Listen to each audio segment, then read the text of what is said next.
Good morning. I am Rabbi Jonathan Freirish of Temple Beth Zion here in downtown Buffalo, and I welcome you to Crossroads. Crossroads is a production of Network Religious Communities and Town Square Media. Who is Network of Religious Communities, you ask? Network of Religious Communities is an organization of denominations, congregations, and religious organizations located in and serving Western New York. We are every religion you can think of, including some probably that are not familiar to everyone, like Baha'i and Sikh, as well as Buddhist, Christian, Hindu, Jewish, of many different types, Muslims and Unitarians, and we together celebrate the wonderful religious diversity of Western New York. Today, I am thrilled to be here with all of you. I am joined by two colleagues, not from Western New York, but they will be here. So while on this Sunday morning they are in far-flung places like North Adams, Massachusetts, and Westchester, New York, Rabbi Rachel Barenblat, who blogs as the Velveteen Rabbi, and Rabbi David Evan Markus, who moonlights during the rest of the week as a judge. These are two amazing rabbis who will be here as scholars in residence in Western New York on May 17th through 19th at Temple Beth Zion, and we look forward to having you both here. So I'm going to start out, and because we are in three different locations, I'm going to try to address everybody and get our started before we start interrupting each other. I'm going to start out and ask Rachel a question that everybody loves to answer. What is it that led you to pursue becoming a rabbi? Well, first, I want to say, Jonathan, thank you so much for having us. We're delighted to be on the air with you. I have always felt called to connecting people with God and with tradition and with the life of the Spirit. This is true for me as far back as high school.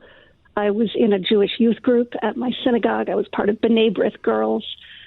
And the part of the youth group, some people love the social activities. The thing I loved about youth group was when I got to be the kid who planned and led services for the other high school kids. And in retrospect, that feels a little revelatory to me.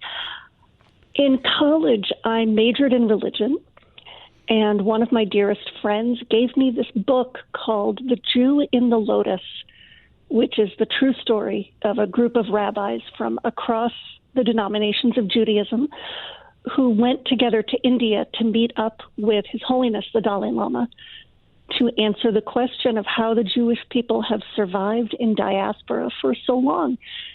And by the time I had finished that book, it was clear to me that someday I wanted to be a rabbi. That book set me on my path toward the rabbinate, and it gave me some terrific role models for what a rabbi can do and what a rabbi can be. Isn't it beautiful that, in fact, one of the source texts leading you to the rabbinate is, in fact, not primarily on its own a Jewish text, but, in fact, an intersection between Judaism and, in this case, Tibetan Buddhism? It's really wonderful. It shows sort of the diversity and depth of your own experience that's a multi-layered Jewish origin story, as it were.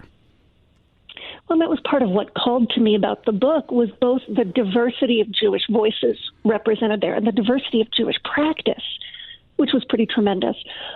And also the sense that all of these rabbis from all of these different parts of the Jewish spectrum were engaging with the wider religious world and with bigger questions of what it means to be a person of faith in modernity. That's excellent. We're going to come back to that in a minute. We're going to hear from David for a moment. So Rachel serves Congregation Beth Israel in North Adams, Massachusetts, and David Evan Markus is a rabbi at Temple Beth El in City Island, New York, and lives during, I guess, the rest of the week in Westchester, serving as a judge. Is that correct, David? Did I get that right? Close enough. It's wonderful to be with you, John.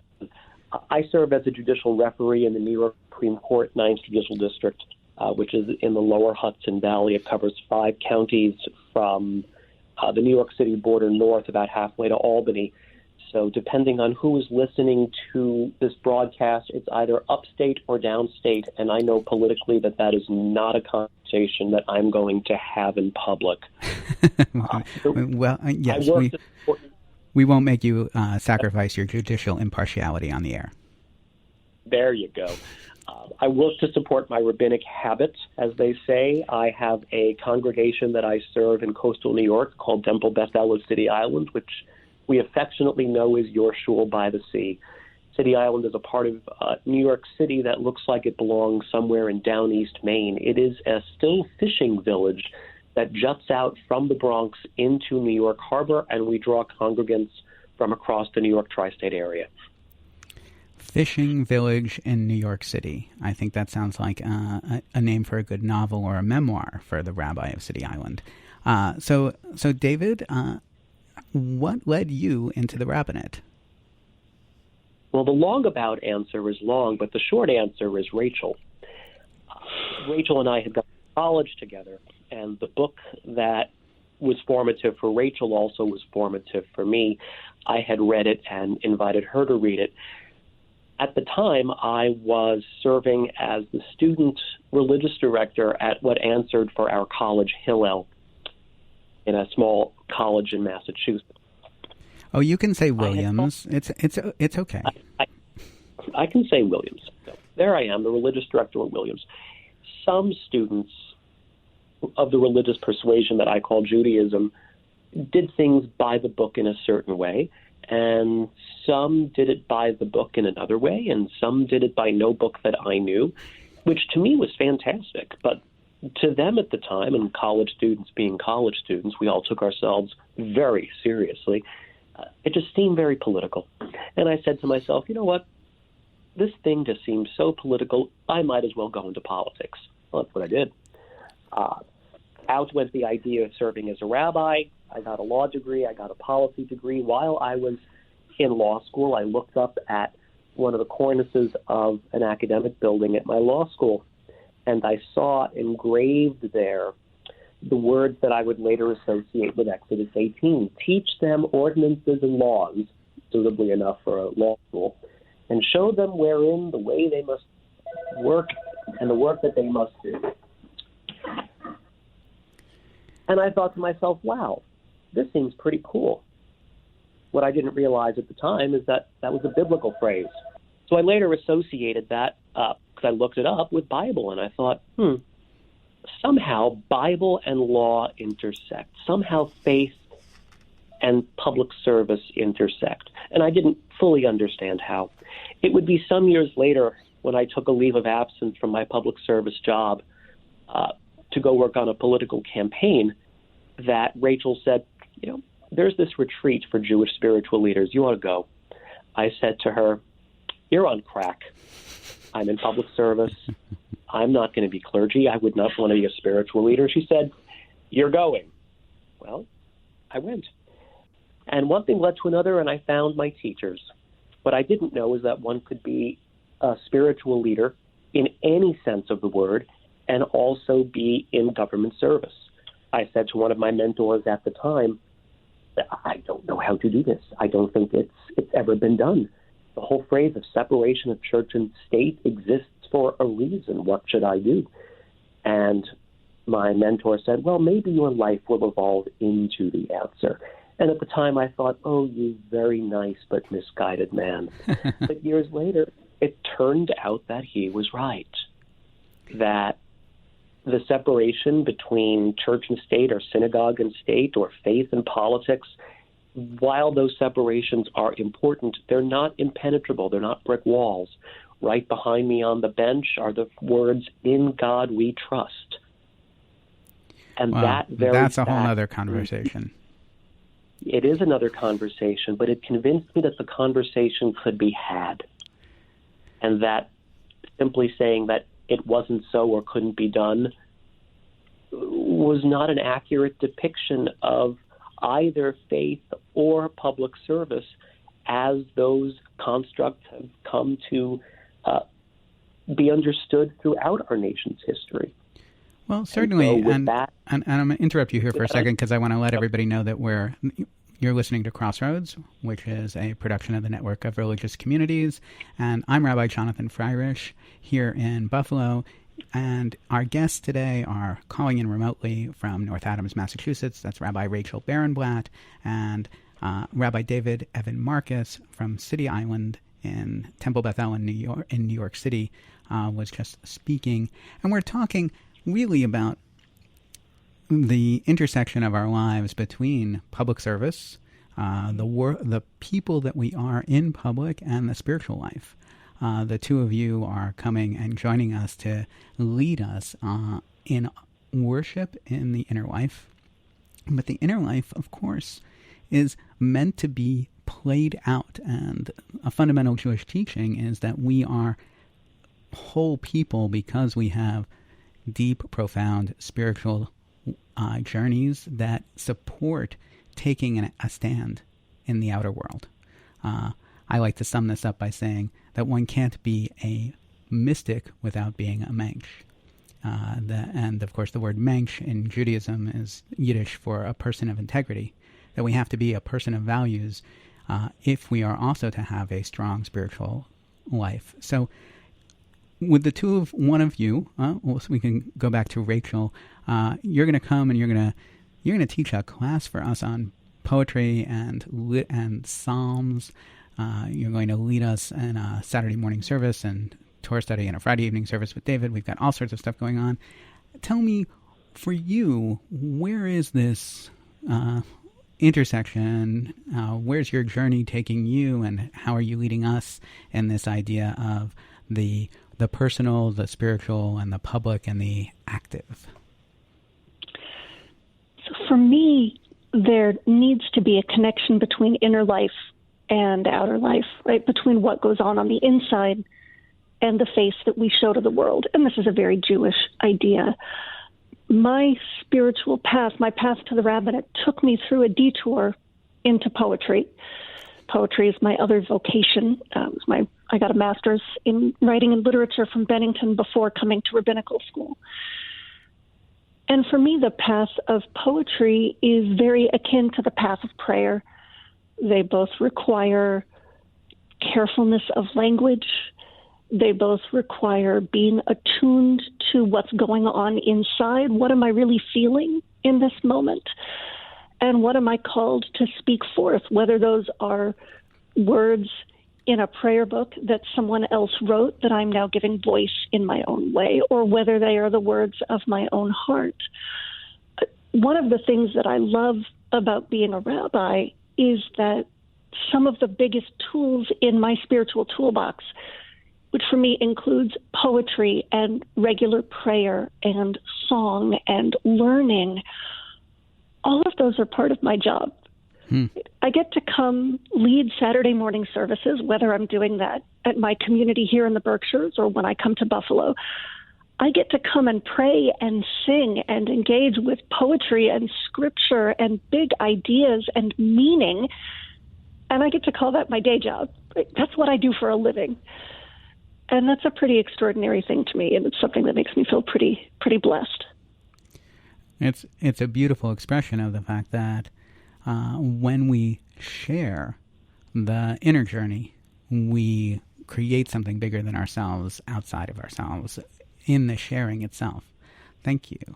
David, similar question? Inner, outer life? So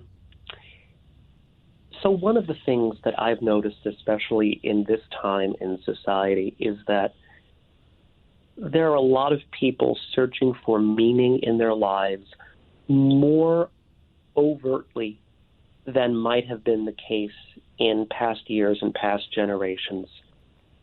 That doesn't mean they're doing so necessarily through a religious lens, but they are looking for meaning. And that search for meaning is in one respect not different from the search for meaning that has characterized all of humankind for as long as we've been able to say words like those. What makes this time different is that we have so many things, whether those things are material things or informational things, Google and things in our homes that can tell us on what page it says and pull up any song we want to hear. We have all sorts of things. We have countless radio stations and television stations and live streaming. But for all of our things, for a lot of people, that has not led to a greater sense of meaning, a greater sense of wholeness, but frankly, less meaning, less wholeness. I did not, when I felt called to begin this journey, that my journey would actually be a journey of meaning, and that I would be expressing and searching for meaning through the lens of religious life, but not as the ends of religious life. The purpose of religious life is to bring us toward meaning within ourselves and beyond ourselves. It is not to say what it says on this page, or eat this, or don't eat that. Those are ways to achieve something. Learning with people from all different stripes and serving with people of all different stripes who likewise feel called to that journey of meaning, which is so much more important now precisely because we seem to need it more and have it less, has taught me that the yearning out there for the journey of meaning is really palpable. It certainly is. Well, and I think one of my imperatives in bringing the two of you here, first of all, I find both of you inspiring and amazing teachers and leaders of worship. So I thought great to share that with everybody. Even more importantly, though, we have in our synagogue lives a diversity of people coming, and I'm sure this is in houses of worship everywhere, and everyone wants as close to 100% meaningful experience as possible out of their showing up to anything now. And you point this out, David, in this, we have this vast selection. We don't have to sit and choose between 4 TV stations anymore. We can choose the show and binge the series that we absolutely want to see and reject everything else. So how can we possibly end up with a spiritual experience that is going to be anything but a compromise? Because, as you know, the diversity of what both of you have described is your encounter with Jewish spiritual life, Jewish religious life, is a lot of people doing a lot of different things. So we come together for one service, for one moment, and everyone has to compromise. No one is going to get 100% spiritual experience, or if someone does get that, the likelihood is very few others will. We're all going to be compromising to some extent. One of the things that I really enjoy about what the two of you bring is that you're going to bring a different selection of sort of Jewish normal, whatever that might be, to us here in Buffalo. And I think you're going to provide a lot of different ways in for people to find meaning and then take it and share it. Are there any particular ways that you see yourselves, either of you, doing this through the way we pray, through the music we use, through the reflections or the actions we recommend, because rabbis do a lot of recommending? Is there something in particular that you'd like to highlight that you think will bring us all together around something that we can share?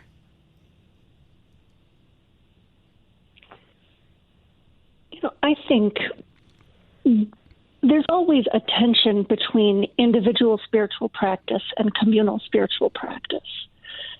And on an individual level, maybe we can each do whatever we each find most meaningful, right, Jonathan? That's the spiritual equivalent of I'm going to stream, 3 seasons of Great British Bake Off or Game of Thrones or whatever the thing is that I'm into, right? I can find the thing and seek out the thing. Right. So maybe for me, one of those paths in is poetry or is music. When we come together in community, part of the point of being in community is that we're going through something together.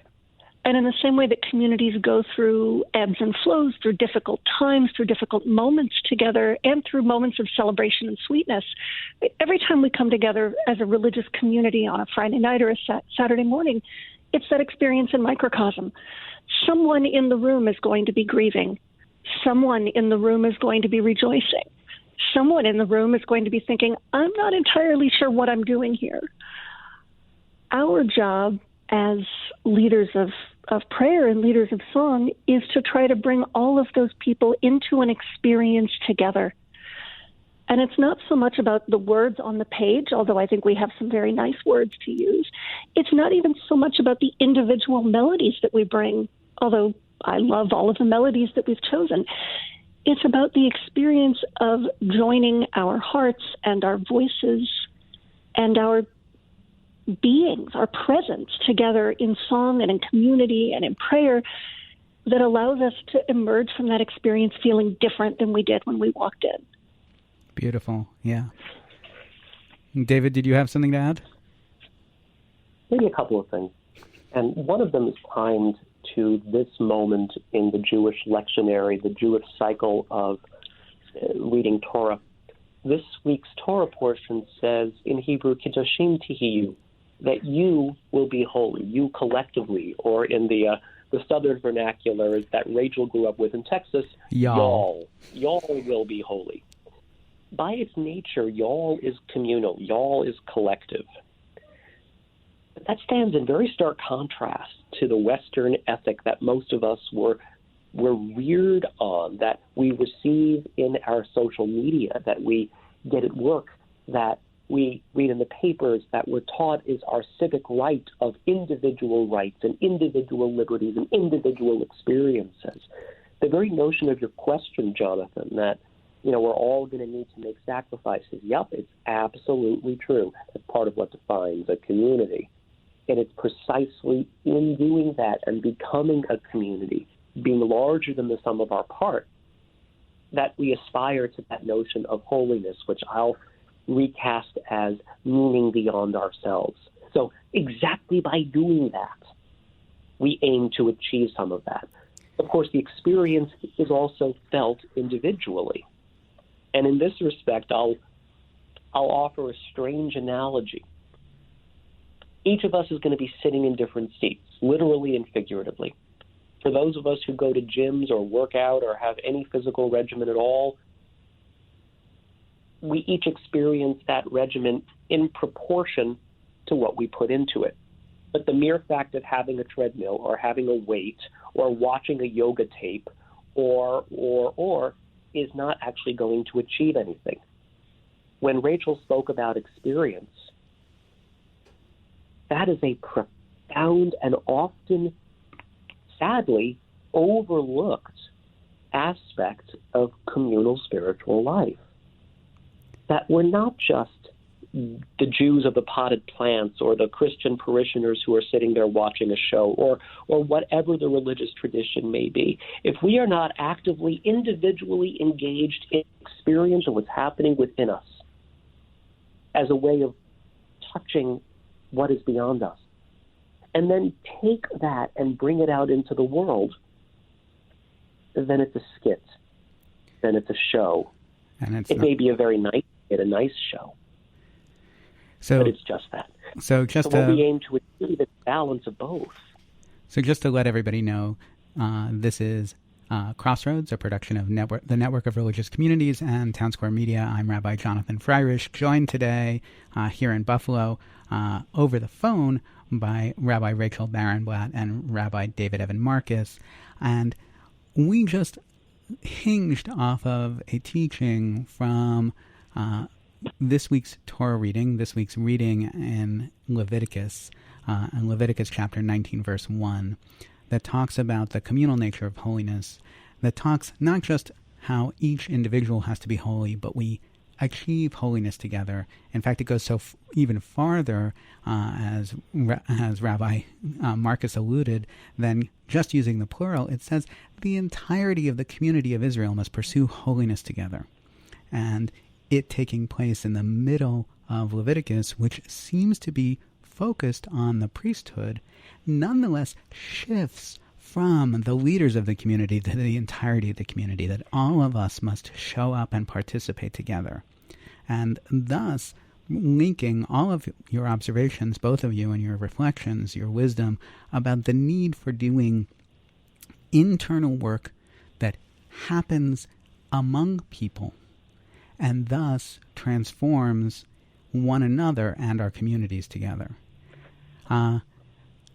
Both of you are going to bring select topics on Saturday afternoon this week. So that's going to be Saturday afternoon, May 18th, at Temple Beth Zion at 805 Delaware Avenue. So please check out our website, www.tbz.org, to see all of the events going on. Is there anything you'd like to preview or highlight, something that you'd like to mention that we'll be talking about over the course of the weekend that one of you would like to, or both of you would like to give us a teaser for?